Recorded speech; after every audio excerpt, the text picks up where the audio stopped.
आज जो हमारा टॉपिक है वो स्वस्थ जीवन हेतु कुछ आवश्यक जानकारी हमें पता होनी चाहिए, क्योंकि ना तो केवल हम न्यूरोथेरेपी का ट्रीटमेंट से किसी को ठीक कर सकते हैं, ना ही कोई व्यक्ति केवल डाइट को फॉलो करके ठीक हो सकता है, ना ही कोई व्यक्ति केवल एक्सरसाइज को फॉलो करके ठीक हो सकता है।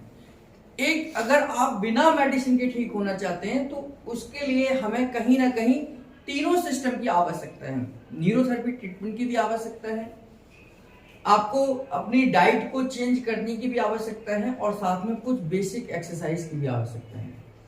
हाँ, अगर आप ठीक हैं, स्वस्थ हैं और स्वस्थ को बनाए रखना चाहते हैं, यानी कि आप हेल्दी बने रहना चाहते हैं, तो फिर आपको डाइट और एक्सरसाइज की जरूरत पड़ेगी। न्यूरोथेरेपी की कोई आवश्यकता नहीं है।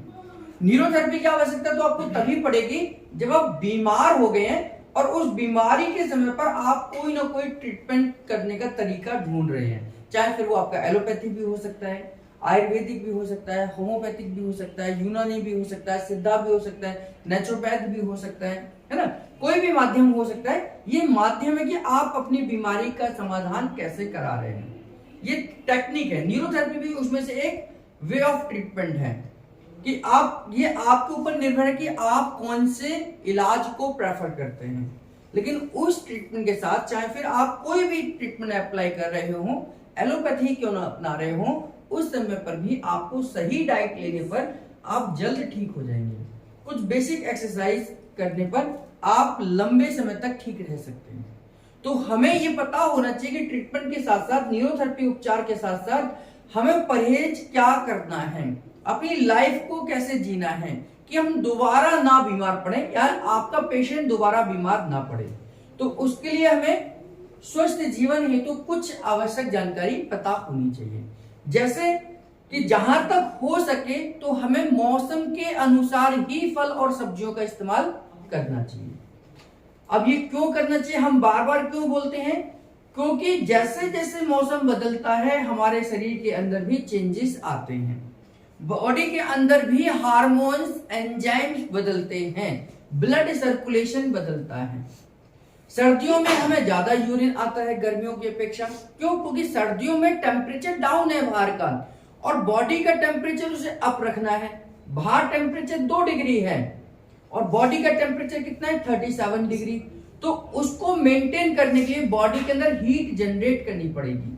तो बॉडी के अंदर हीट जनरेट करने के लिए बॉडी के सर्कुलेशन को फास्ट दौड़ना पड़ेगा, और फास्ट जब भी सर्कुलेशन दौड़ेगा बॉडी के अंदर तो वो किडनी के पास जल्दी जल्दी जाएगा, और किडनी के पास जल्दी जल्दी जाएगा तो किडनी अल्टीमेटली यूरिन के रूप में उसको फिल्टर करेगी, है, यूरिन के रूप में उसे बाहर निकालेगी और टॉक्सिन को बाहर निकालेगी, ब्लड सर्कुलेशन को फास्ट दौड़ाएगी। तो मौसम के अनुसार हमारे को अपने खाने पीने का आधार भी चेंज करना चाहिए। गर्मियों में जो फल और सब्जियां आते हैं वो गर्मियों में ही खाने चाहिए, जो सर्दियों में फल और सब्जियां आते हैं वो हमें सर्दियों में ही खाने चाहिए। प्रकृति ये हमें बताती है कि हमें अपने समय अनुसार खाने को तब्दील करना चाहिए।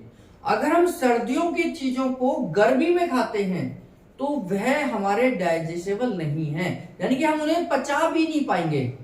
हम खा तो रहे हैं तो हम पचा भी नहीं पाएंगे।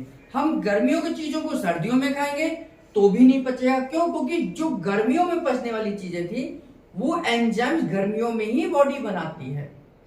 ये तो एक नियम है कि जो हमारे शरीर के अंदर है वही ब्रह्मांड में है, यानी कि हमारा शरीर और ब्रह्मांड 5 ही तत्वों से मिलकर बना है ना। अग्नि है, पृथ्वी है, जल है, आकाश है, वायु है।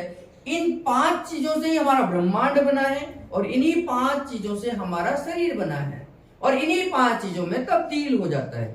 जब हम मरते हैं या हमारा जीवन काल पूरा होता है तो इन्हीं 5 चीजों में हम तब्दील हो जाते हैं, पता भी नहीं चलता।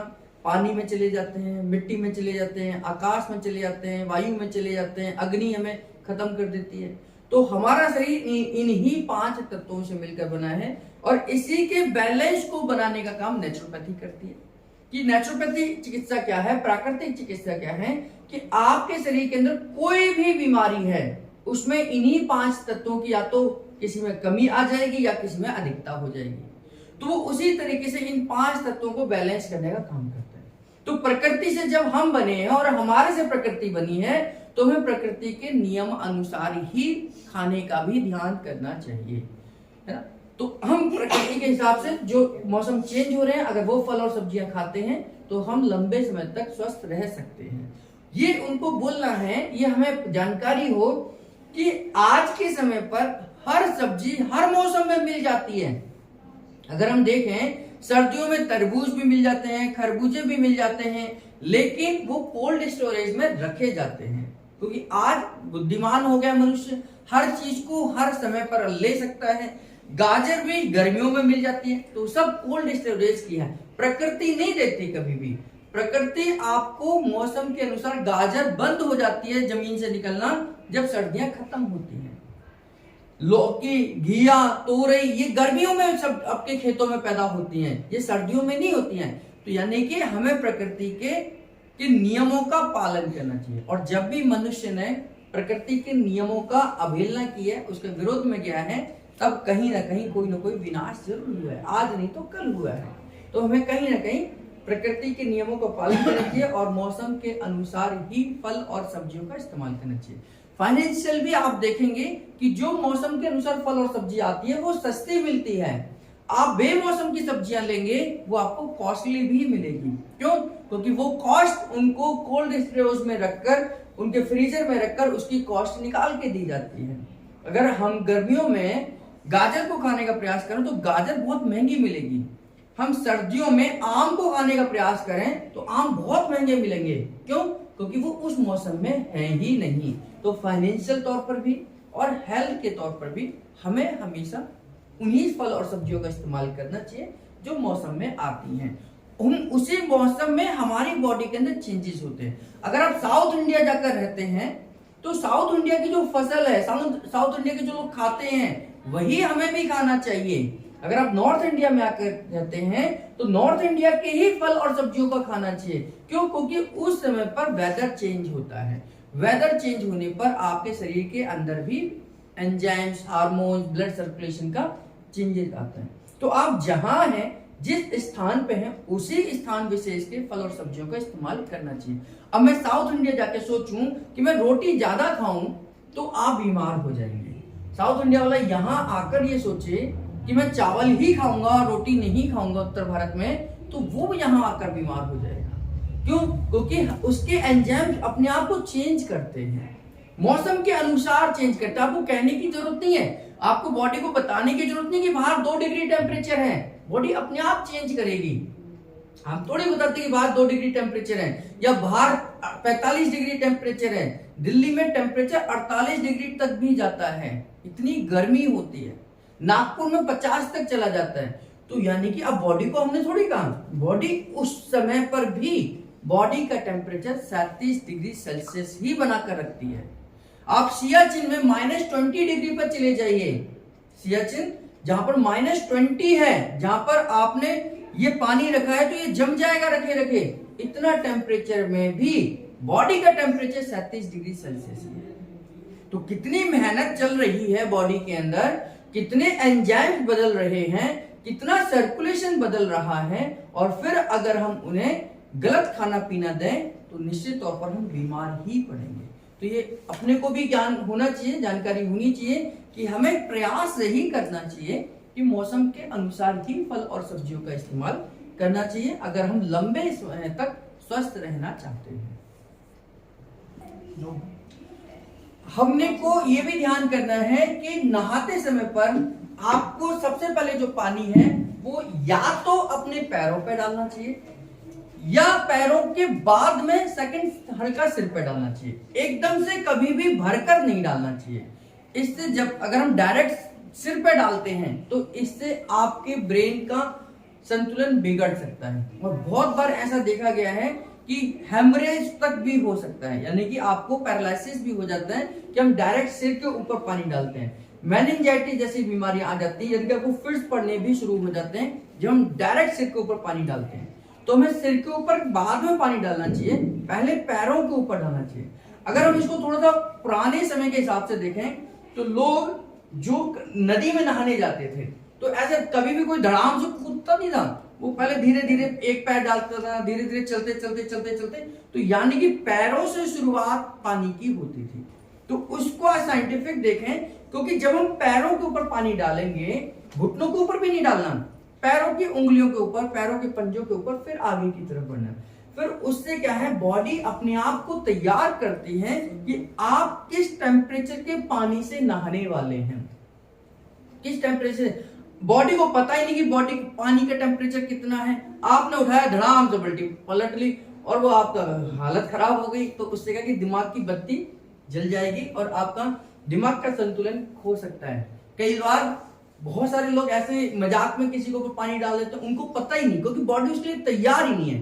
तो बॉडी को तैयार करने के लिए सबसे पहले हमें पानी अपने पैरों के पंजे को ऊपर डालना है, फिर थोड़ा सा पैरों के ऊपर डालना, फिर कंधों पे डालना है, फिर उसका सिर के ऊपर पानी डालना चाहिए। ये नियम है। अगर आप पानी, और पानी कैसा होना चाहिए, ताजा होना चाहिए। ताजा का मतलब, गर्मियों में अगर हम ताजा पानी देखें तो जमीन का ताजा पानी हमेशा ठंडा आता है, और सर्दियों में जो ताजा पानी है वो जमीन का पानी हमेशा गर्म आता है।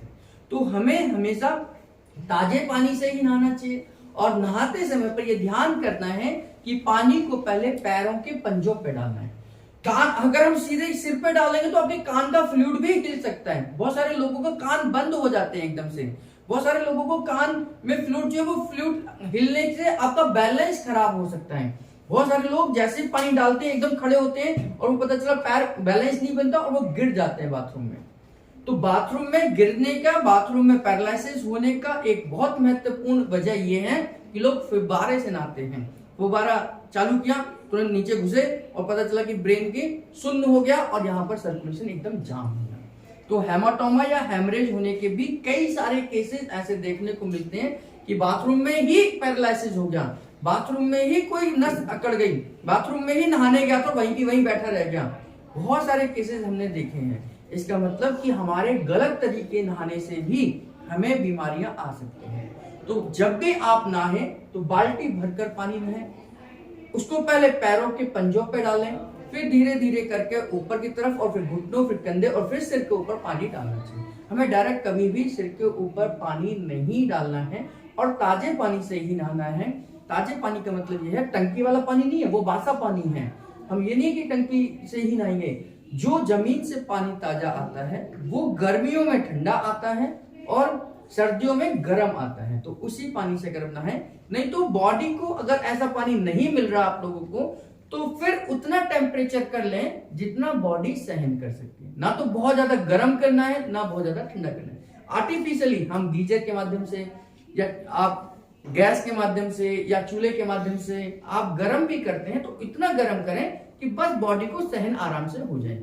बहुत ज्यादा गर्म पानी से आपकी कोशिकाएं मर जाती हैं, बहुत ज्यादा ठंडे पानी से आपकी कोशिकाएं मृत हो जाती हैं, वो श्रिंक हो जाती हैं, वो फूल जाती हैं। तो दोनों ही कंडीशन में बहुत ज्यादा गर्म पानी आपकी स्किन डिजीज ला सकता है, डिहाइड्रेशन कर सकता है, आपके अंदर से पानी की मात्रा को खींच सकता है। तो दोनों ही तरीके के पानी बहुत गर्म या बहुत ठंडा होने पर आपको नुकसान देगा। तो इसलिए हमें नॉर्मल पानी से ही हमेशा नहाना चाहिए। हमें सुबह सूर्य उदय से पहले उठना चाहिए। सूर्य उदय से पहले का मतलब है कि हमें उस समय उठना है जब सूर्य उदय होने वाला है। अब ये समय कोई फिक्स नहीं है। सर्दियों में लेट सूर्योदय होता है, हो सकता है 6 बजे। अब इसका टाइमिंग आपको अखबार में भी मिल जाता है, न्यूज़पेपर्स में मिलता है, गूगल बता देता है, टीवी पर पता लग जाता है कि कल कितने बजे का सूर्योदय। अब ये नहीं कि मेरे घर में सूर्योदय कितने बजे होगा। मेरे घर पे तो हो सकता है आपका घर चारों तरफ से बंद हो, तो आपके यहाँ तो सूर्य दिखे ही ना 12 बजे तक भी। तो अब 12 बजे तक नहीं दिखेगा तो मैं 12 बजे तक सोता रहूंगा? नहीं। सूर्य उदय का टाइम है वो 7 बजे मैक्सिमम सर्दियों में भी हो जाता है। तो सूर्य उदय के पहले ही हमें उठना चाहिए। गर्मियों में ये 5 बजे भी हो सकता है, सर्दियों में 7, 7:30 भी हो सकता है। इससे क्या है, उस समय पर जो वातावरण पॉजिटिव होता है, एक पॉजिटिव वाइब्रेशन होती है, शुद्ध ऑक्सीजन होती है, वह आपके लिए फायदेमंद होती है। और सूर्य उदय के बाद ही हमें सोना चाहिए। ऐसा नहीं कि धूप में सो रहे हैं, धूप में कभी भी दिन में नहीं सोना चाहिए। दिन में सोना आपके लिए खतरनाक है। रेस्ट कर सकते हैं, मतलब 15 मिनट लेट सकते हैं, आधे घंटे लेट सकते हैं, लेकिन सोना नहीं है। लेटना आपकी बॉडी को फिजिकली राहत देना है, रिलैक्सेशन है। नींद हमें दोपहर में नहीं लेनी चाहिए, इससे आपका मोटापा बढ़ सकता है, आपका डाइजेस्टिव सिस्टम खराब हो सकता है। तो आप केवल रिलैक्स हो सकते हैं 15 मिनट के लिए, सोना नहीं चाहिए। सोने के लिए रात ही बनी है, तो रात को ही हमें सोना है और सूर्य उदय से बाद में ही सोना चाहिए और सूर्य उदय से पहले उठना चाहिए। गांव में आज भी लोग सूर्योदय जब होता है 6, साढ़े 6, 7 बजे, तो 8 बजे तक खाना खा के अपने अपने सो जाते हैं। 9 बजे तक तो सो जाते हैं सारे लोग, और सुबह 4 बजे उठ जाते हैं, 5 बजे उठ जाते हैं। वही दिनचर्या सही है जो वहां पर फॉलो होती है। आज हम इस सिटी में रहते हैं, शहरों में रहते हैं, जहां पर उस हिसाब से अपने आप को फॉलो नहीं कर पाते। 11 बजे तो हमारी कुकर की सीटी बजती है, तो जो हमारे लिए नुकसानदेह है। हमें हमेशा 11 बजे तक सो जाना चाहिए। मैंने कई बार बोला है, क्योंकि 11 बजे से लेकर 3 बजे की नींद हमारे लिए कंपलसरी है। इस नींद को आप खराब नहीं कर सकते और इसके पूर्ति दूसरी नींद भी नहीं कर सकते। आप दिन में कितना भी सोते हैं और रात को 11 बजे से 3 बजे के बीच नहीं सोते हैं, तो आपके हार्मोन्स नहीं बनेंगे, यानी प्रॉपर तरीके से नहीं बनेंगे। बॉडी के अंदर खुद ओवरहॉलिंग चलती है, यानी कि सेल्फ हीलिंग चलती है। सेल्फ हीलिंग की प्रोसेस तब होती है जब हम अच्छी गहरी नींद में होते हैं और कम से कम डिस्टरबेंस होती है, तो वह केवल और केवल रात के समय पर ही हो सकता है। और दूसरा, हमारा शरीर हमारे ब्रह्मांड के साथ जुड़ा हुआ है। जैसा भी मैंने आपको बताया कि प्रकृति से हमारा शरीर बना है और शरीर प्रकृति बनाती है, तो हमारा शरीर प्रकृति के साथ जुड़ा है और कहीं ना कहीं ब्रह्मांड के साथ जुड़ा हुआ है। तो हमारी पीनियल ग्लैंड भी उसी समय एक्टिवेट होती है। ये 11 बजे से लेकर 3 बजे के बीच में कभी भी एक्टिवेट हो सकती है, इसका कोई फिक्स टाइम नहीं है। जब आप अच्छी खासी नींद में, रिलैक्सेशन में होंगे, तभी ये स्टिमुलेट होगी, और जब ये स्टिमुलेट होती है तो फिर बॉडी के सभी ग्लैंड्स को ऑर्डर देती है कि बॉडी को नेक्स्ट दिन में डिजेनरेशन ज्यादा चल रहा है, कोलेस्ट्रॉल ज्यादा चल रहा है, या कौन कौन सी बीमारियां शरीर को घेर रही हैं, उसके लिए सेल्फ हीलिंग क्या है। शरीर सबसे पहले खुद को हील करता है। कभी भी बीमारी आपको डायरेक्ट नहीं आती, बीमारी तब आती है जब बॉडी अपने आप को हील नहीं कर पाती। हर समस्या में, चाहे वो कोई भी समस्या हो, बीमारी तब आती है जब बॉडी अपने आप को हील नहीं कर पाती। जैसे अगर आपको हल्का फुल्का बुखार है, आप परहेज करते हैं, रेस्ट करते हैं, तो बुखार अपने आप भी ठीक हो जाता है, बिना किसी दवा के ठीक हो जाता है। आप रेस्ट नहीं करते हैं, सारे काम धंधे करते रहते हैं, खाना पीना भी ध्यान नहीं करते हैं, सब कुछ उल्टा पुल्टा चलता रहता है, तो वही बुखार धीरे धीरे धीरे धीरे कर कर एक बीमारी का रूप ले लेता है, और फिर उस समय पर हमें कहीं ना किसी डॉक्टर को दिखाना पड़ता है। तो बॉडी अपने आप हर बीमारी का समाधान करती है, लेकिन आप उसे समय दें तब हील करेगी। अगर आप उसे समय ही नहीं देंगे तो हील कब कैसे करेगी। और उसका समय जो है, हर चीज का समय ना, हमें भी भूख लगती है, हम भी सोते हैं, हम भी सब कुछ करते हैं, टाइम टू टाइम करते हैं। ऐसे जो बॉडी की हीलिंग का समय है वो 11 बजे से लेकर 3 बजे के बीच का है। तो 11 बजे से लेकर 3 बजे की नींद कंपलसरी है। उसके बाद आप 4 बजे उठ जाओ कोई बात नहीं, 5 बजे उठ जाओ कोई बात नहीं, और 11 बजे के बाद में अगर सोते हैं तो फिर वो हीलिंग का टाइमिंग भी खत्म हो रहा है। तो इसलिए हमें हमेशा सूर्य उदय के बाद ही सोना है, सूर्य अस्त के बाद सोना है, और सूर्य उदय से पहले उठ जाना है अगर हम अच्छे स्वास्थ्य को चाहते हैं। लेकिन फिर भी अगर हम शहरों में हैं तो फिर हमें 11 बजे से लेकर 3 बजे तक की नींद कंपलसरी है। जो हमारी पीनियल ग्लैंड स्टिमुलेट होगी वो हाइपोथैलेमस को स्टिमुलेट करती है, हाइपोथैलेमस हमारी पिट्यूटरी ग्लैंड को स्टिमुलेट करता है, पिट्यूटरी ग्लैंड सारे ग्लैंड्स को स्टिमुलेट कर सकती है। ये हम साइंस में जानते और पढ़ेंगे कि हमारी पीनियल ग्लैंड हाइपोथैलेमस को स्टिमुलेट करती है, हाइपोथैलेमस हमारी पिट्यूटरी को करता है, और पिट्यूटरी ग्लैंड कंट्रोल पूरी बॉडी के लगभग सभी ग्लैंड्स पर है। तो यानी कि कहीं ना कहीं ये सिस्टम, हार्मोन्स वाला सिस्टम गड़बड़ हो जाएगा अगर हम रात की नींद पूरी नहीं करेंगे। और ये रिसर्च कहती है, क्योंकि मैं बार बार बोलता हूं, मेडिकल साइंस कहती है, मेडिकल साइंस कहती है कि जो लोग रात की नींद पूरी नहीं लेते हैं वो जल्दी बीमार पड़ते हैं, वो जल्दी उनकी इम्यूनिटी खराब होती है, वो जल्दी उनकी कोशिकाएं मरती हैं। और even medical institute cancer institute है अमेरिका का, उसने ये भी रिसर्च करा कि जो लोग रात की नींद पूरी नहीं लेते उनमें कैंसरस सेल सबसे ज्यादा डेवलप होती है, तेजी से पैदा होती है। तो जो लोग चाहे मजबूरी हो चाहे कुछ भी वजह हो, अगर रात की नींद लंबे समय तक नहीं ले रहे हैं तो वह अपने आप को बीमार कर रहे हैं। हार्मोनल इम्बैलेंस सबसे ज्यादा यहां से आता है। गर्ल्स में पीसीओडी की समस्या, पीरियड्स की समस्या, इनफर्टिलिटी की समस्या का आज बहुत बड़ा कारण कि उनका 11 बजे से लेकर 3 बजे तक के बीच में ना सोना है। आप दिन में 9 बजे तक सो रहे हैं, 10 बजे तक सो रहे हैं, उसकी कोई फायदा नहीं है अगर आप 11 से 3 के बीच की नींद नहीं ले रहे हैं। तो हमें भी ये जानकारी होनी चाहिए और यही जानकारी आगे भी फॉरवर्ड होनी चाहिए कि आपको 11 से लेकर 3 के बीच की नींद कंपलसरी है। इसमें इफ एंड बट या दूसरे टाइमिंग की नींद कोई भी लाभ नहीं पहुंचा पाएगी। अगला पॉइंट यह है कि हमें यह ध्यान करना है कि हमें सोने के जब हम जगते हैं तो तुरंत हमें बिस्तर से पैर जमीन पर नहीं रखने चाहिए। साइंस इसके पीछे ये है कि जब भी हम सोते हैं, चाहे सर्दी में सोते हैं चाहे गर्मी में सोते हैं, खास तौर से सर्दियों में तो इस चीज का विशेष ध्यान करें, क्योंकि जब हम रजाई ओढ़कर सो रहे हैं, कंबल ओढ़ के सो रहे हैं तो हमारी बॉडी हीट है और जो नीचे का फर्श है वो ठंडा है। तो जैसे ही हम बॉडी के आप तुरंत उठकर, हम कई बार लोग उठ के चल देते हैं, तुरंत हम जैसे ही पैर नीचे रखेंगे आपको सर्द और गर्म हो जाएगा, यानी कि यहाँ सर्दी है यहाँ गर्म है तो सर्द गर्म हो जाएगा और कई लोगों को छींकें आने लग जाती हैं। जैसे ही वो पहला पैर जमीन पर रखते हैं तुरंत छींकें उनको आने लग जाती हैं, उनको साइनस की समस्या हो जाती है। मेरा एक दोस्त था, जैसे वो उठता था पैर रखता था उसको छींकें लगातार छींकें और आधे घंटे तक छींकें रहती और वो रुमाल पूरा गीला हो जाता, इतना उसको म्यूकस निकलता।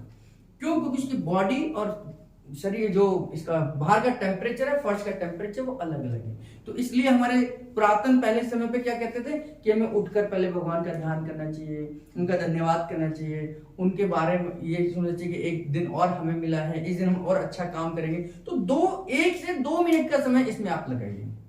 1 से 2 मिनट जैसे ही आपने ये समय लगाया तो आप उस टेम्परेचर के मेंटेन आ जाते हैं जो टेम्परेचर बाहर में है।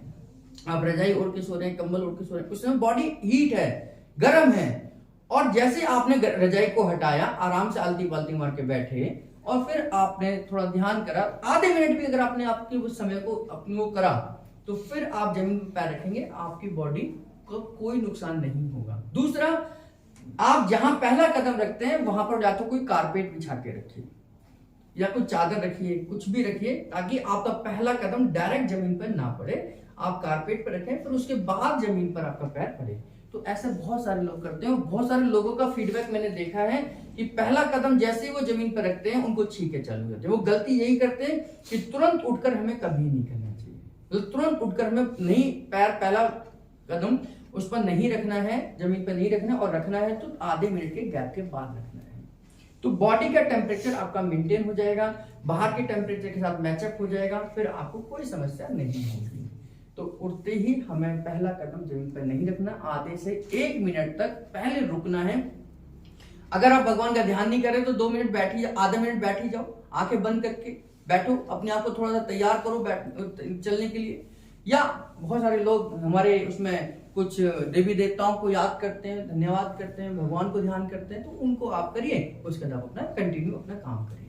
तो इससे क्या कि आपकी एसिड और अल्कलाइन, यानी कि वो ठंडा अल्कलाइन है, आपकी बॉडी एसिड गर्म है, तो सर्द गर्म नहीं होगा और आपकी बॉडी बैलेंस में बनी रहेगी। हमें हमेशा जब भी हम उठते हैं या लेटते हैं तो बाएं करवट का सहारा लेकर ही लेटना चाहिए। हम कई बार क्या होता है, धड़ाम बैठते हैं और धड़ाम से लेट जाते हैं, धड़ाम से उठ जाते हैं। तो ये धड़ाम से लेटना और धड़ाम से उठना ये आपके हार्ट को नुकसान पहुंचाता है। अगर आपकी बॉडी एसिडिक है तो आपकी नाभि भी खिसक सकती है। धड़ाम से लेटते ही, क्योंकि आपकी बॉडी एसिड है, वो खिंचाव पड़ता है और नाभि अपनी जगह से खिसक जाती है। और उठते हैं तो आप जब सीधे उठेंगे तो आप देखेंगे आपके पेट के ऊपर सबसे ज्यादा जोर पड़ेगा। जब आप लेटे हुए हैं और लेटकर उठेंगे डायरेक्ट बिना करवट लिए, तो उस समय सबसे ज्यादा जोर आपके पेट पर पड़ता है। तो पेट अपनी जगह से, आपकी नाभि खिसक सकती है, इंटेस्टाइन की दिक्कत आ सकती है, कॉन्स्टिपेशन हो सकता है। तो हमें हमेशा करवट का सहारा लेकर ही लेटना चाहिए और करवट का सहारा लेकर ही उठना चाहिए। अब इसमें भी बाई करवट का सहारा लेकर उठना चाहिए, क्योंकि बाई तरफ हमारा हार्ट है। जब आप बाई करवट का सहारा लेंगे तो हार्ट को सपोर्ट मिलेगा, हार्ट को एक्स्ट्रा वर्किंग करने की आवश्यकता नहीं है। बाई का मतलब लेफ्ट साइड में, तो आपको हार्ट को सपोर्ट मिलेगा और आप हार्ट उसको पंपिंग करने में मदद मिलेगी और आप आराम से लेट जाएंगे, उसको कोई दिक्कत नहीं। आप दाएं भी कर सकते हैं, लेकिन जैसे ही दाएं करवट का सहारा लेंगे तो हार्ट के ऊपर प्रेशर बढ़ता है वर्किंग का, उसे ज्यादा पंप करना पड़ेगा जब आप दाएं करवट लेते हैं।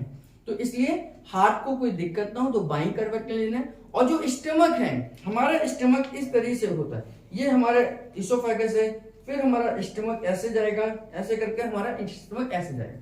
तो जब हम बाईं करवट का सहारा लेकर लेंगे तो आपका पाचन भी अच्छा होता है, डाइजेशन भी अच्छा होता है ना। तो डाइजेशन अच्छा इंप्रूव, अगर आपका डाइजेशन खराब है तो आपको बाईं करवट सोना चाहिए। तो बाईं करवट सोने से आपका एचसीएल ज्यादा बनता है और आपका डाइजेशन भी इंप्रूव होता है। तो इसलिए कहा जाता है जब भी हम लेटेंगे, जब भी हम उठेंगे, करवट का सहारा लेकर उठेंगे, करवट का सहारा लेकर बैठेंगे तो आपको और नाभि की समस्या, पेट की समस्या, पीठ की समस्या, कमर दर्द भी नहीं आएगा कभी भी आपको। तो इसलिए हमेशा करवट का सहारा लेकर ही उठना है, और खास तौर से बाईं लेते हैं तो आपको और भी फायदा रहेगा जी। हमें जब हम सुबह सोकर उठते हैं तो हमें गुनगुना पानी या कोसा पानी पीना चाहिए। बहुत सारे लोग क्या करते हैं, फ्रिज से बोतल निकालते हैं और गड़गड़ करके पी जाते हैं।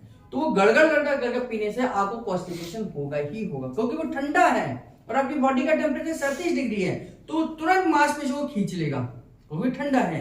ठंडा का नेचर है कि वो श्रिंक करता है किसी भी चीज को। तो जैसे आपने ठंडा पानी पिया वो मांसपेशियों को खींचेगा और आपको कॉन्स्टिपेशन हो जाएगी। तो आपको कॉन्स्टिपेशन ना हो तो सुबह उठकर आपको कोसा पानी मतलब होता है आपने तांबे के बर्तन में पानी रखा है, चांदी अगर बर्तन है तो चांदी के बर्तन में रखिए। पहले हमारे पास में सोने के बर्तन होते तो सोने के बर्तन में रखिए। तो सोने का बर्तन को चोरी करके ना ले जाए तो चांदी के बर्तन में रख सकते हैं, चांदी का बर्तन है तो, नहीं तो तांबे के बर्तन में रखिए। और उस पानी को आप सुबह उठकर पिएंगे तो तांबा चांदी एक ठंडे नेचर का होता है, मतलब आपको सॉफ्ट नेचर का होता है, तो आपको एसिडिटी से भी बचाएगा, गैस से भी बचाएगा और पेट की अन्य समस्याओं से भी बचाएगा। तो कोसे पानी को आपने पीना है, या गुनगुना पानी आप गर्म करिए, थोड़ा सा बॉडी के टेम्परेचर के हिसाब से करिए। और ऐसा पानी गर्म करना है कि ऐसा नहीं कि चाय की तरह पी रहे हैं उसे, वो तो बहुत ज्यादा गर्म हो जाएगा। इतना कि उसे आप डायरेक्ट पी सकते हैं नॉन स्टॉप, तो उसको जो नॉन स्टॉप पी सकते हैं उसको रुक रुक के पीना है। उस टेम्परेचर के पानी को, कोसे पानी को आपने रुक रुक कर आराम से पीना है। और उकड़ू मारकर मतलब अगर आप बैठकर जैसे इंडियन टॉयलेट में बैठते हैं, अगर वैसे आप पी सकते हैं तो वैसे पीजिए, नहीं तो आप आराम से आलती पालती मारकर पीजिए।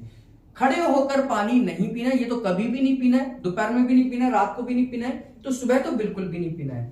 तो हमेशा आलती पालती मारकर बैठकर पानी पीजिए या कुर्सी पर बैठ के पीजिए। उकड़ू बैठ सकते हैं जैसे हम इंडियन टॉयलेट में बैठते हैं, अगर वैसे पी सकते हैं तो उससे आपका मोशन और जल्दी फास्ट आएगा, आपको कॉन्स्टिपेशन नहीं होगी, पेट की कोई समस्या नहीं होगी। तो पानी हमेशा हमें वातावरण के हिसाब से पीना चाहिए, टेम्परेचर के हिसाब से पीना चाहिए। अगर ज्यादा ठंड है तो थोड़ा गर्म करके पी सकते हैं, बहुत ज्यादा गर्मी है तो नॉर्मल टेम्परेचर पे जो पानी है, जो घड़े का पानी है, जो बाहर रखा पानी है, उस पानी को आप इस्तेमाल कर सकते हैं। बहुत कभी भी गर्मी से आप तुरंत धूप से अगर आप घर में आए हैं तो तुरंत ठंडे पानी का इस्तेमाल नहीं करना चाहिए। इससे आपको सर्द खांसी जुकाम बुखार हो सकता है, क्योंकि बॉडी अपने हिसाब से सिस्टम है उसका, एकदम से सेकंड्स में टेम्परेचर नहीं बदल पाएगी, तो उसको बदलने के लिए कम से कम 10 से 15-20 मिनट का समय लगता है। तो उतनी देर के बाद ही पानी का इस्तेमाल करें अगर आपको ठंडा पानी पीना है तो, नहीं तो आप बॉडी के टेम्परेचर के हिसाब से, वातावरण के हिसाब से नॉर्मल पानी पीजिए, ना गर्म पिए ना ठंडा पिए। हमें नहाने के तुरंत बाद नाश्ता नहीं करना चाहिए, चाहे वो सर्दी हो चाहे गर्मी हो। इसका साइंटिफिक और आध्यात्मिक दोनों कारण है। हमारे अध्यात्म में यानी कि हमारे पुरातन उसमें पहले कहते थे कि हमें नहा धोकर पहले पूजा पाठ करनी चाहिए, भगवान का ध्यान करना चाहिए, उनका धन्यवाद करना चाहिए और उसके बाद हमें नाश्ता यानी खाना चाहिए। अब ये जो गैपिंग है ये तो एक दिनचर्या हो गई हमारी पुरातन, लेकिन इसके पीछे साइंस क्या कहती है कि साइंस ये कहती है कि जब हम नहाकर आते हैं तो बॉडी उस समय पर अगर आपने ठंडे पानी से नहाया है, मतलब नॉर्मल पानी से नहाया है, तो बॉडी ठंडी है, पेट का सर्कुलेशन, पूरी बॉडी में सर्कुलेशन घूम रहा है। आप नहाते समय पूरे हाथ पैर चलाते हैं, रगड़ते हैं, पीछे आगे ऊपर नीचे करते हैं, तो सर्कुलेशन हर जगह पे जा रहा है, हर जगह पे पहुंच गया। और खाने को डाइजेस्ट करने के लिए खाने उस समय सर्कुलेशन हमारे पेट पर आना चाहिए, तभी खाना डाइजेस्ट होगा प्रॉपर तरीके से। तो उस सर्कुलेशन को प्रॉपर नॉर्मल होने में 10 से 15-20 मिनट लगते हैं। नहाने के 15 से 20 मिनट बाद अगर आप खाना खाते हैं तो खाना आराम से डाइजेस्ट हो जाएगा, आपको गैस नहीं बनेगी, एसिडिटी नहीं बनेगी। लेकिन सबसे ज्यादा जो आजकल समस्या है कि हम नहाते ही तुरंत खाना खाते हैं, नहाकर निकलते नहीं कि टेबल पर बैठ जाते हैं, नहाते ही कपड़े पहनेंगे 1 मिनट में तुरंत खाना चाहिए। तो ये आध्यात्मिक और साइंटिफिक हमारे लिए दोनों ही जरूरी है कि नहाने के बाद में 10 मिनट 5 मिनट आपको पूजा पाठ करनी चाहिए, धन्यवाद करना चाहिए, भगवान का दीप जला दीजिए, कुछ भी करिए, जैसे मर्जी आप करो, और उसके बाद आप नाश्ता करो, खाना खाओ, जो भी मर्जी करो, आपको वो नुकसान नहीं करेगा। तो अध्यात्म भी जरूरी है और उसके साइंस ये जरूरी है कि वो प्रॉपर तरीके से डाइजेस्ट हो, क्योंकि आपने नहाए तो पूरी बॉडी में हर पार्ट पर सर्कुलेशन चला गया और वो फास्ट दौड़ा। नहाते समय फास्ट दौड़ता है क्योंकि हम तौलिए से पहुंचते भी हैं, ये भी करते हैं, उधर भी करते हैं, हाथ पैर भी चलाते हैं, पीछे भी साबुन, आगे भी साबुन, ये रगड़ते हैं, यहाँ रगड़ते हैं, तो पूरी बॉडी को सर्कुलेशन चाहिए। अगर आप प्रॉपर तरीके से नहाते हैं तो आप ये समझ लीजिए कि आपको एक एक्सरसाइज है प्रॉपर तरीके से नहाना। आपको ये ध्यान करना चाहिए कि अगर आपके हाथ हर पार्ट पर जा रहे हैं और हर चीज को टच कर पा रहे हैं, पूरी पीठ को भी टच कर रहे हैं, तो ये अपने आप में एक एक्सरसाइज है। तो वो जो आप कर रहे हैं तो पूरी बॉडी में सर्कुलेशन घूमता है, उस सर्कुलेशन को वापस अपने नॉर्मल कंडीशन में आने में 15 मिनट से 20 मिनट का समय लगता है। अब इस 15 मिनट के 20 समय पर हम क्या करें?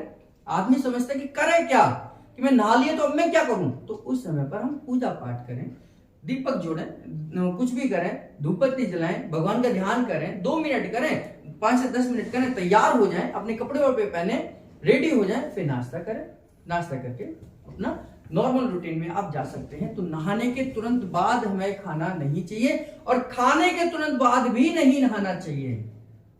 बहुत सारे लोग खाते हैं, खा के फिर नहाने चले जाते हैं, वो भी नुकसान होगा। तो खाते समय पर आपका डाइजेशन, आपका ब्लड सर्कुलेशन आपके पेट की तरफ जाता है, उसको डाइजेस्ट करता है कि जो आपने खाया है उसको डाइजेस्ट कर उसे एब्जॉर्ब करने में प्रोसेस में 2-2.5 घंटे लगते हैं। तो कम से कम उतनी देर तो आपने नहीं नहाना है जब तक वो प्रॉपर तरीके से मिक्सअप ना हो जाए आपके गैस्ट्रिक जूस के साथ। तो वो आपको बताया कि 15 से 20 मिनट, 20 से 25 मिनट आपको लगते हैं, तो उस समय तक आपने नहीं नहाना है। तो खाने के बाद तुरंत नहीं नहाना है और नहाने के तुरंत बाद नहीं खाना है, अगर आप लंबे समय तक हेल्दी रहना चाहते हैं। तो यही जानकारी आगे आप लोगों ने आगे बतानी है। अगला हमें ध्यान करना है कि हमें प्राकृतिक रूप में मिली हुई चीजों का ज्यादा से ज्यादा उसी फॉर्म में इस्तेमाल करना चाहिए। इससे हमारी बॉडी में एसिड और अल्कलाइन बैलेंस बने रहते हैं। प्रकृति हमें एसिडिक फूड भी देती है, प्रकृति हमें अल्कलाइन फूड भी देती है, लेकिन हम क्या करते हैं, उस एसिडिक फूड को तो हम वैसे ही खा लेते हैं, लेकिन अल्कलाइन फूड को भी एसिड में कन्वर्ट करके खाते हैं। जो एसिडिक फूड है वो तो आप खा ही रहे हैं, लेकिन जो अल्कलाइन चीजें हैं हम उसे भी एसिड में कन्वर्ट करके खाते हैं, जिसकी वजह से हमारी बॉडी एसिडिक नेचर की ज्यादातर हो जाती है। कहते हैं कि 80% लोगों की बॉडी एसिडिक नेचर में होती है। 80%, अगर 100 लोग हैं तो उनमें से 80 लोगों की बॉडी का अगर चेक किया जाएगा तो वो एसिडिक बॉडी होगी। क्यों? क्योंकि हम प्रकृति में मिलने वाली सभी चीजों को एसिडिक बना देते हैं। कैसे बना देते हैं? प्रकृति जो चीज हमें अल्कलाइन के रूप में देती है, जैसे चने हैं, चनों को अगर हम अंकुरित करके खाते हैं तो वो अल्कलाइन है। चनों को हम थोड़ा सा उबाल देते हैं तो थोड़ा सा एसिडिक है। चनों को हम वहीं पर छोंक लगा देते हैं तो और एसिडिक है। उसकी अगर हम सब्जी बना देते हैं तो और भी ज्यादा एसिडिक है, वो पूरे ही एसिडिक है ना। तो यानी कि वो प्रकृति ने हमें दिया अल्कलाइन के रूप में और हमने क्या कर दिया उसको एसिडिक रूप में। हम हर सब्जियों को, हर फल को इसी तरीके से खाते हैं और आजकल हमारे खाने से सलाद तो धीरे धीरे गायब होता ही चला जा रहा है। तो अब पहले हम लोग कद्दू को, खीरे को, ककड़ी को, आज इनको तो हम कच्चा आज भी खाते हैं, और उसको लौकी को भी, पहले लोग आलू को भी कच्चा खा सकते थे, खाते थे जो, और वो अल्कलाइन है। हम जितनी भी फल और सब्जियों को कच्चा खा सकते हैं, खाना चाहिए। खाने से क्या है वो अल्कलाइन के रूप में बॉडी में जाते हैं और इससे एसिड और अल्कलाइन दोनों बैलेंस रहते हैं। जिस भी चीज को आप जितनी देर गैस पर रखते हैं वो उतनी ही एसिडिक होती चली जाती है, वो उतनी ही एसिडिक होती चली जाती है। तो हम क्यों कहते हैं कि राजमा, कढ़ी, छोले, चावल ये एसिडिक हैं, इससे एसिड भी बनता है और बाय भी बनते हैं, क्योंकि इनको पकने में उतना ही ज्यादा टाइम लगता है। आज हम कुकर की बात ना करें, कुकर में तो 2 मिनट में पक जाएगा, लेकिन अगर हम उन्हें बिना कुकर के पकाने की कोशिश करें तो 3 घंटे में भी राजमा नहीं पकेंगे आपके। 3 घंटे तक आपको गैस पर रखने पड़ेंगे राजमा, तब जाकर पकेंगे। चने करने पड़ेंगे, क्यों? क्योंकि उनको पकने में उतना टाइम लगता है। तो अगर हम उनको खा रहे हैं तो इसका मतलब वो एसिडिक नेचर के हैं। तो इसलिए अगर हम उनको खा रहे हैं तो हमें अल्कलाइन नेचर को भी ध्यान करना है कि जिन फल और सब्जियों को हम कच्चा खा सकते हैं उन्हें कच्चा ही खाना चाहिए। हरा धनिया कच्चा खा सकते हैं, हरा धनिया कच्चा खाना चाहिए। मिर्ची कच्ची खा सकते हैं, खानी चाहिए। घिया, तोरे, टिंडे भी कभी कभी हमें कच्चे खाने चाहिए, इससे हमें अल्कलाइन मिलेगा, है ना। और जितनी देर हम जिस भी चीज को पकाते हैं, आज हमारी थाली में सारी चीजें गैस से होकर आती हैं सिर्फ सलाद को छोड़कर, है ना। और सलाद भी नहीं है तो पूरा का पूरा एसिडिक ही खाना खा रहे हैं, तो पूरा का पूरा एसिडिक ही खा रहे हैं तो पूरा पूरा एसिड ही बनेगा और एसिड वाली ही समस्याएं आपको आएंगी।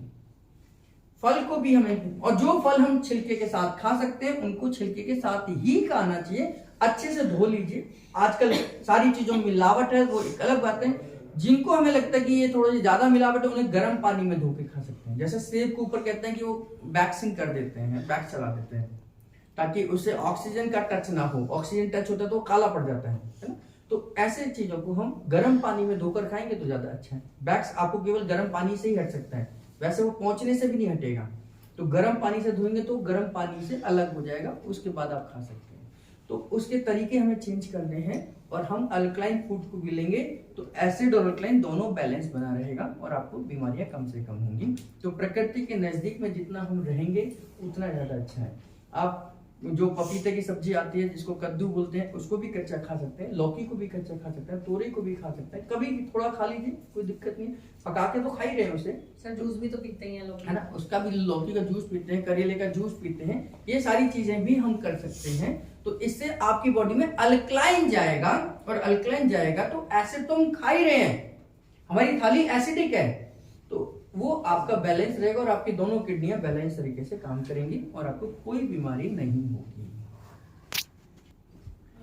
अगला जो हमारा ध्यान करने वाली बात है कि हमें खाना चबा चबा कर ही खाना चाहिए। तो फिर क्वेश्चन आता है कि कितनी बार चबाएं। तो एक सिंपल सा एक उदाहरण है कि जितने भगवान ने दांत दिए उतनी बार तो चबाई लो। अगर 2 दांत है तो 2 से तो आप चबा ही नहीं सकते ज्यादा, है ना। तो 32 दांत एक नॉर्मल कहा जाता है, तो हमें खाने के एक बाइट को 32 बार चबाना चाहिए। इसके साइंटिफिक रीजन है और एक वैसे नॉर्मल है कि आप 32 बार चबा रहे हैं। ये तो आपको ध्यान में रखने वाली बात है कि आप जितना ज्यादा चबाते हैं खाने की वो बाइट उतनी ही ज्यादा आपके सलाइवा के अंदर मिक्सअप होती है। जितना खाना आपके सलाइवा के अंदर मिक्सअप होता है उतना ही वो डाइजेस्टेबल होता है, यानी कि वो उतनी ही आसानी से डाइजेस्ट होता है। क्योंकि जितनी बार आप चबाएंगे वो छोटे छोटे छोटे मॉलिक्यूल्स में कन्वर्ट हो जाता है ना। आपने एक बाइट खाई, आपने एक बार चबाया तो 2 में टुकड़ों में कन्वर्ट होगा। आपने उसे 4 बार चबाया तो 4 टुकड़ों में हो जाएगा। आपने 32 बार चबाया तो 32 टुकड़ों में कन्वर्ट हो गया। और 32 टुकड़ों में जब वो कन्वर्ट होगा तो वो सलाइवा के साथ आसानी से मिक्सअप हो जाएगा। और यहां पर सबसे पहले डाइजेशन आपका शुरू होगा कार्बोहाइड्रेट का। कार्बोहाइड्रेट अगर आप 32 बार चबाते हैं तो वो डाइसैकेराइड में कन्वर्ट हो जाता है। अगर कार्बोहाइड्रेट की कोई चीज है, जैसे रोटी को अगर हम खा रहे हैं, चबाते हैं, तो रोटी आपकी डाइसैकेराइड में कन्वर्ट हो जाती है मुंह के अंदर ही। और पैंक्रियाज का काम आसान हो जाता है। पैंक्रियाज से निकलने वाला अमाइलेज वही डाइसैकेराइड को मोनोसैकेराइड में कन्वर्ट कर सकता है। अगर आपने उसे 32 बार नहीं चबाया है तो पैंक्रियाज का वर्कलोड बढ़ जाता है। अब पैंक्रियाज के अमाइलेज को डबल फंक्शन करना है कि आपके कार्बोहाइड्रेट को पहले डाइसैकेराइड में कन्वर्ट करना है, फिर उसे मोनोसैकेराइड में करना है। और पैंक्रियाज पे जैसे ही वर्कलोड बढ़ेगा उसके बाकी के फंक्शंस में कमी आ जाएगी। एक व्यक्ति 1 घंटे 8 घंटे ही काम कर सकता है। अगर जो उसका फंक्शन है वही कर सकता है, उसे 2 और फंक्शन बता देंगे तो वो कहीं ना कहीं पहले फंक्शन में कमी कर देगा। तो जो उसके नॉर्मल फंक्शन है, amylase, lipase, trypsin, sodium bicarbonate, insulin, glucagon, somatostatin, ये सब पैंक्रियास के काम है। तो एक काम को हम बढ़ा देंगे तो बाकी दूसरे काम को वो बंद कर देगा, रोक देगा, भाई मैं इसको कर लूं या इसको करूं। तो उस समय पर ऐसे लोगों को डायबिटीज होने के चांसेस सबसे ज्यादा होते हैं। क्यों?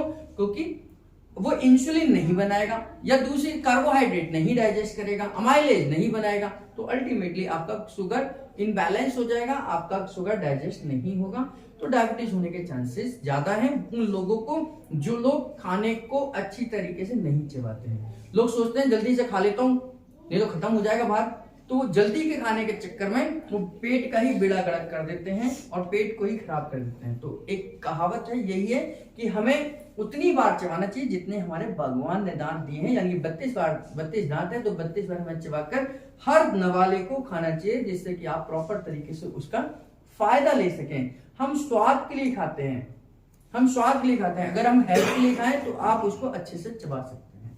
तो हमें हेल्थ के लिए खाना है, स्वाद के लिए तो आप 1 चम्मच ही बहुत है। स्वाद तो पे 1 चम्मच से पता चल जाएगा कि सामने की चीज क्या है। फिर उसके बाद हमें हेल्थ के लिए खाना है कि अब उससे हमें पोषण लेना है, तो पोषण के लिए फिर हमें उसको चबाकर खाना चाहिए। हमें यह ध्यान करना चाहिए कि खाना खाते समय पानी का इस्तेमाल नहीं करना चाहिए। खाना खाने के लगभग 15 से 20 मिनट बाद ही हमें पानी का इस्तेमाल करना चाहिए और हो सके तो आधे घंटे बाद ही करना चाहिए। खाना खाने के तुरंत बाद या खाना खाने के समय पर हम पानी का इस्तेमाल करते हैं तो जो हमने खाना खाया है वो प्रॉपर तरीके से हमारे पेट में गैस्ट्रिक जूस के साथ मिक्सअप नहीं होगा और गैस्ट्रिक जूस की जो क्वालिटी है वो भी डाइल्यूट हो जाएगी, वह भी पतला हो जाएगा।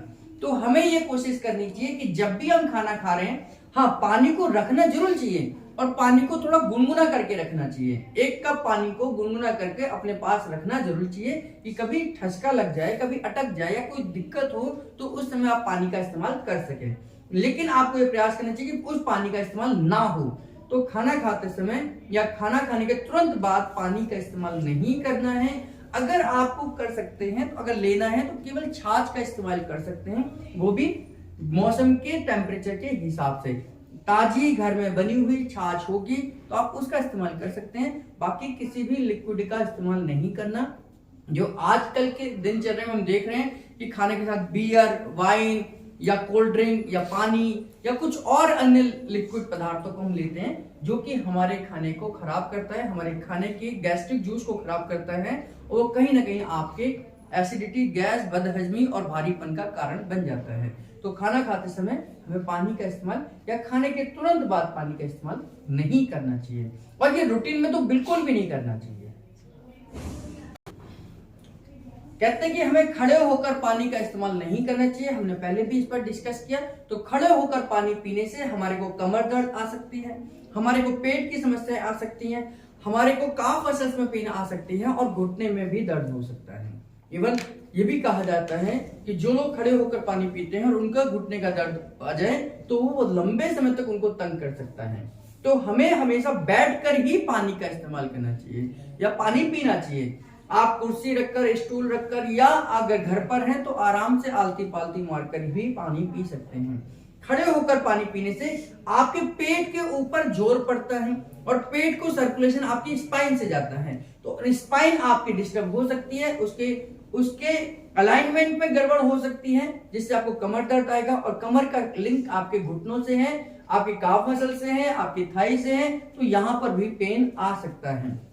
अगर आप खड़े होकर पानी पीते हैं तो आपको लूज मोशन भी हो सकते हैं। खड़े होकर पानी पीने से आपकी इंटेस्टाइन की मूवमेंट भी खराब हो सकती है। खड़े होकर पानी पीने से आपको मिनरल्स एब्जॉर्ब नहीं होंगे, यानी कि जो फायदे आपको पानी से लेने हैं वो भी नहीं होंगे और खड़े होकर पानी पीने से आपको कुछ ही देर के बाद यूरिन पास आउट करने जाना पड़ सकता है। जबकि इसके अगर हम विपरीत बैठकर पानी पीते हैं तो बॉडी के अंदर पानी ज्यादा देर तक रुकता है, बॉडी उस पानी का इस्तेमाल करती है और बॉडी के हर सेल तक पानी पहुंचता है। तो पानी को हमें बैठकर ही पीना चाहिए और किसी भी खाद्य पदार्थ को हमें खड़े होकर नहीं खाना चाहिए, इससे आप उस खाद्य पदार्थ का सही उपयोग कर पाएंगे। कहते हैं कि चाय, कॉफी या फलों के ऊपर पानी नहीं पीना चाहिए। वो इसलिए नहीं पीना चाहिए क्योंकि इनका अपना नेचर है। चाय का अपना नेचर है, कॉफी का अपना नेचर है और फल के अंदर मिलने वाले पानी का अपना नेचर है। चाय और कॉफी का एसिडिक नेचर होता है और फलों के अंदर मिलने वाले पानी का अल्कलाइन नेचर होता है। जबकि मैंने आपको बताया कि अगर प्योर पानी अगर हम पी रहे हैं तो ना तो वो एसिडिक होगा ना वो अल्कलाइन होगा, वो केवल न्यूट्रल होता है।